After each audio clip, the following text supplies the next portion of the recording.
இன்னைக்கு நீங்க எல்லாம் பண்ணனதுக்கு அப்புறம் இத்தனை அமைச்சர் இத்தனை போலீஸ் எல்லாம் வந்து எதுக்கு ஆகுது? இன்னைக்கு நீங்க வேற இடத்துக்கு இந்த செருப்புக்கு எதுக்கு சார் இத்தனை போலீஸ் காவல்? இந்த செருப்புக்கு இந்த கிழிஞ்சி கட்சி கொடிக்கு எதுக்கு சார் இத்தனை காவல்? நிக்க கூடாதுங்கிறாங்க, பேசக்கூடாதுங்கிறாங்க, இத்தனை பேர் வந்து பாக்குறாங்க. நேத்துல என்ன பண்ணிட்டு இருந்தாங்க? இந்த இடம் தகுதியான இடமான ஒரு போலீஸ்காரனுக்கு தெரியாது. கரூர்ல இருக்கிற ஒரு போலீஸ்காரனுக்கு தெரியாதா? எல்லாத்துக்கும் பொறுப்பு முதல்ல இந்த இடத்துக்கு வந்து அப்ரூவ்டு கொடுத்த ஆளுங்கட்சி. அதுக்கப்புறம் இந்த இடம் தகுதியான இடமான அவங்க கட்சியில இருக்கிற நிர்வாகம். விஜய் சாருக்கு தெரியாது. நான் குத்தம் சொல்ல, அவருக்கு விஜய் வேலுசாமி முறை கரூர்ல எங்க இருக்குன்னு கூட அவருக்கு தெரியாது. அப்ப அந்த பொறுப்பேது இந்த இடத்த ஓகே பண்ண பாத்தீங்களா? முதல்ல அவன் மேல கேச போட்டு அவனை உள்ளதாங்க.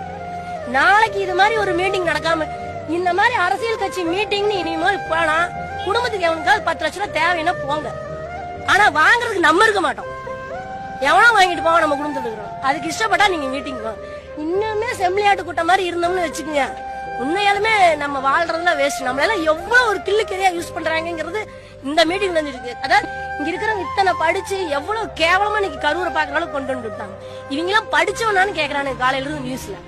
அவ்வளவு கேவலமா போய் இங்க இருக்கிற பிள்ளைங்க இங்க இருக்கிற விஷயம் பார்க்க வரமாட்டாங்க. யாரு நம்ம குழந்தைகளோட வரக்கு அறிவில்லையான்னு கேக்குறீங்க. இங்க பக்கத்து வீட்டு பிள்ளைங்க வந்து விஷயம் பார்க்காதா சார்? யாரு கண்ட்ரோல் பண்ண முடியும்னு நினைக்கிறீங்க? சம்பவம் நடந்தது யார் மேல குற்றங்கிறத விட கவர்மெண்ட் மனுஷனை மதிக்கிறதே இல்ல சார். எந்த அரசியல் கட்சியும் மனுஷனை மதிக்கிறது இல்ல சார். நம்ம பார்த்து திரும்பினா தான் சார் ஆகும். திருப்பி எல்லாம் அடிச்சோம்னா தான் யோசிச்சு கேள்வி கேட்டு படிச்சவனை உட்கார வச்சு பண்பானவனை உட்கார வச்சு ஜனங்களை நேசிக்கிற ஒருத்தனை தலைவரா தேர்ந்தெடுக்காத வரைக்கும் நம்ம செத்துக்கிட்டே தான் சார் இருப்போம்.